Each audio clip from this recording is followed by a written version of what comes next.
हत्या करने की नीयत यही थी कि दीपावली का त्यौहार था और उनको पैसे की आवश्यकता थी, जिसके कारण उन्होंने ये घटना को कारित किया। वो लोग बाउंड्री कूद के घर के अंदर जाते हैं और उनके आवाज़ से महिला जग जाती है और महिला के व्यक्तियों के द्वारा उसे लूट करके और उसकी हत्या करके फरार हो गए थे, जिसकी युवकों के पास पैसे तक नहीं थे दिवाली त्यौहार मनाने के लिए। जो बाजारू टॉप्स महिला पहनी थी वह सोने के जैसा दिख रहा था, इस कारण उन्होंने सोने का होना समझकर उसके कान से छीन लिया, जिसमें उस मृतिका का कान जो है वो फट जाना होता है तो गला दबाकर महिला की हत्या कर दी जाती है। हत्या गले में पहना हुआ चांदी का चैन और जो बाजारू टॉप्स पहनी थी वो उसके कान में नहीं था। किसी अज्ञात बालोद जिले के रंचिरई थाना क्षेत्र अंतर्गत एक अनोखा मामला निकलकर सामने आया है, जहां एजुकेटेड दो युवक ने चोरी की वारदात को अंजाम दिया और अपने आप को बचाने के लिए एक 70 वर्षीय महिला की हत्या कर दी। पुनवंतीन देशलहरे जिसका नाम है, जो पाउवारा गांव में रहती है। क्या कुछ पूरी कहानी आपको तफ्तीश से बता दें। दरअसल आपको बता दें कि दिवाली का त्यौहार नज़दीक है और बेरोजगारी का आलम इतना ज़्यादा बढ़ चुका है कि उन युवकों के पास पैसे तक नहीं थे दिवाली त्यौहार मनाने के लिए। अब त्यौहार तो मनाना है तो उसके लिए क्या किया जाए, तो रात भर शराब पीने के बाद दोनों ने प्लानिंग की कि हम चोरी की वारदात को अंजाम देंगे। जिस घर में बैठकर शराब पी रहे थे उसके बगल घर में ही वो महिला रहती थी, तो वहाँ जाकर वहाँ से पैसे या कोई सामान जो भी चीज़ें मिल जाए उसे लूटेंगे और लूटने के बाद वहाँ से फरार हो जाएंगे। इस प्लानिंग के बाद वो लोग बाउंड्री कूद के घर के अंदर जाते हैं और उनके आवाज़ से महिला जग जाती है और महिला के जगने के बाद जब महिला से अपने आप को बचाना होता है तो गला दबाकर महिला की हत्या कर दी जाती है। हत्या करने के बाद उसके गले के चांदी के चेन और कान के नकली टॉप्स को लेकर असली समझकर फरार हो जाते हैं। उसके बाद ये दोनों जो ग्रेजुएट युवक हैं ये पुलिस को गुमराह करने की पूरी तैयारी कर लेते हैं, क्योंकि महिला को उसके बिस्तर पर लेटाने के बाद मच्छरदानी चारों ओर से लगा दिया जाता है ताकि ये मौत सामान्य मौत लगे, क्योंकि 70 वर्षीय बुजुर्ग महिला है, उसकी मौत से किसको क्या फ़र्क पड़ना है, क्योंकि उसका पूरा जो परिवार है वो नए घर में रहता है। मगर रोज़ाना उसका बेटा सुबह उससे मिलने आता था। 7 तारीख को वैसे ही हुआ, उसका बेटा सुबह उससे मिलने आता है, तब माँ को मृत अवस्था में पाता है। तो उसके बाद सामान्य मौत समझकर सब लोग आमतौर पर चीज़ें चलने देते हैं, मगर जो कान के पास जहाँ से टॉप्स निकाला गया था वहाँ से खून निकल रहा होता है। जब टॉप्स निकाला गया था तब खरोच आती है, जिस खरोच से खून निकलना शुरू हो जाता है, जहाँ से ये लगता है कि ये मौत समान मौत नहीं है। तो पोस्टमार्टम करवाया जाता है। पोस्टमार्टम के बाद मौत की वजह गला दबाकर हत्या करना निकलकर सामने आता है। पुलिस तुरंत एक्टिव होती है, आसपास के मोबाइल नेटवर्क्स को खंगाले जाते हैं और मोबाइल नेटवर्क्स खंगालने के बाद पूरे गाँव में केवल 2 युवक का मोबाइल जो है रात भर एक्टिव था।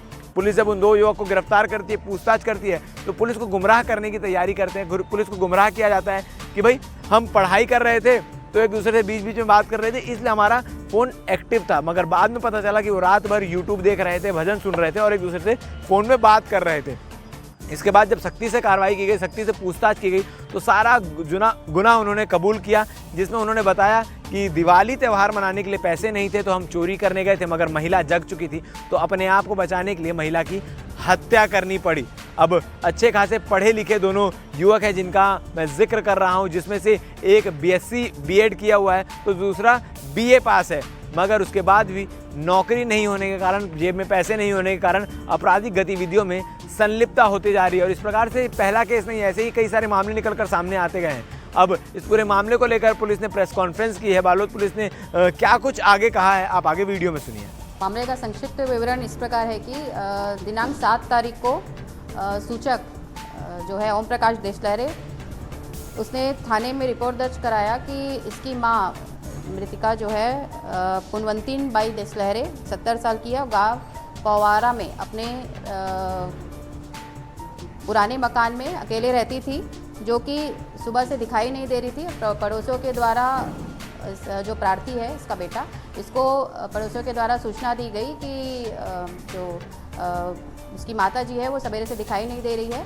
तब प्रार्थी अपनी माता जी के घर जाकर वहाँ पर देखा कि उसकी माँ जो है वो मृत हालत में घर में खटिए में पड़ी हुई थी और उसके गले में पहना हुआ चांदी का चैन और जो बाजारू टॉप्स पहनी थी वो उसके कान में नहीं था। किसी अज्ञात व्यक्तियों के द्वारा उसे लूट करके और उसकी हत्या करके फरार हो गए थे, जिसकी सूचना थाने पर दी गई और थाना में इसमें अपराध पंजीबद्ध किया गया। अपराध पंजीबद्ध करने के उपरांत पुलिस अधीक्षक महोदय के निर्देशन में इसमें टीम का गठन किया गया, जिसमें एसडीओपी डीएसपी राजेश बागड़े के नेतृत्व में और थाना रंचिरई का टीआई और थाना रंचिरई का समस्त स्टाफ, साइबर की हमारी टीम ने इस पर गहन जांच पड़ताल की, जिस पर यह पाया गया कि जो संदेही हैं भूपेश चंदेल और विनोद दिवाकर, जो कि मृतिका के घर के पीछे ही रहते हैं, उस पर उनमें संदेह हुआ। इनसे पूछताछ की गई और घटनास्थल का निरीक्षण के दौरान एफएसएल की टीम, डॉग स्क्वाड और फिंगरप्रिंट एक्सपर्ट की भी मदद ली गई। संदेहियों से पूछताछ पर यह पाया गया कि दोनों संदेही जो है वो रात में शराब का सेवन किए और दीपावली के त्यौहार के दौरान पैसे की ज़रूरत होने पर मृतिका के घर में दीवार फांदकर घर के अंदर प्रवेश किए, जहां घर में पहुंचने पर ये संपत्ति की खोजबीन कर रहे थे। उसी दौरान मृतिका जो है वो जाग गई और जागने पर इनके द्वारा जो आरोपी हैं इनसे इन्होंने इनका मुंह और गले को दबाकर इसके जान से मारकर हत्या कर दी और हत्या करने के उपरांत इसके गले में पहना चांदी का चैन और बाजारू टॉप जो कि कान में पहनी हुई थी उसे छीनकर लूट कर ले गए और उसकी हत्या कर दी और वहां से फरार हो गए। इसमें जो सभी जो जब्त किया हुआ सामान हमको मिल गया, प्राप्त हो गया है और आरोपियों को गिरफ्तार करके हम न्यायिक रिमांड पर जेल दाखिल कर देंगे। किस तरीके से संदेह हुआ कि वही आरोपी है? ये जो आरोपी है इसमें भूपेश चंदेल, ये इसका पूर्व भी आपराधिक रिकॉर्ड है, मारपीट का इसका अपराध थाने में पंजीबद्ध है और ये आदतन नशाखोरी का आदी था, जिसके आधार पर इस पे एनालिसिस किया गया इसके गतिविधियों पर और पुलिस इस तक पहुंची।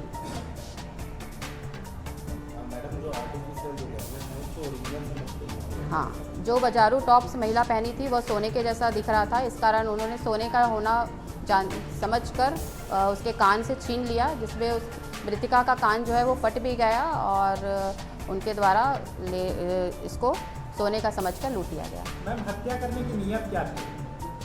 हत्या करने की नीयत यही थी कि दीपावली का त्यौहार था और उनको पैसे की आवश्यकता थी, जिसके कारण उन्होंने ये घटना को कारित किया।